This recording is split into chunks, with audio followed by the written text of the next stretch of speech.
Wife shattered our marriage by using my traumatic childhood memories against me in a fight over our son's homework. We've been married for 14 years. Together, we worked to build what I believed was a stable, lasting life. We have 2 kids, a son who's 12 and a daughter who just turned 11. They are my entire world.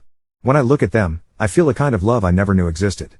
Honestly, I never felt anything like that as a child myself, which is something my wife has always known, even though it took years before I could admit it out loud. When we first got married, she noticed how I never talked about my parents or my childhood. She'd tell me stories about her own upbringing, warm holiday memories, how her parents decorated the house, sibling squabbles that turned into funny family legends. I always just nodded and smiled. She told me repeatedly that she wanted to understand me more, to really know me. Over the years she kept gently pressing, until one day she begged me to open up. 7 years ago, I finally told her everything. I told her I was never wanted, never meant to be here. I was the 4th child, the result after 3 siblings, a failed contraception baby. An accident, as my parents called me. They reminded me of that constantly.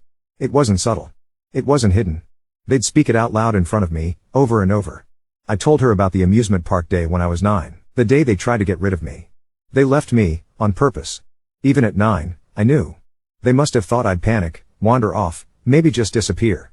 What they didn't expect was that I'd memorize the road home. When I turned up hours later, they acted as if it had just been a mistake, a lost child in a crowd. But I knew. I will never forget what that felt like. I told her about the night my father wrapped his hands around my throat, squeezed until my vision narrowed and my world went dark at the edges. I couldn't breathe. My head felt like it would burst. To this day, I have no idea why he let go. Maybe my mother walked in, maybe something inside him pulled back, but somehow, I lived. Just barely. I told her about the food.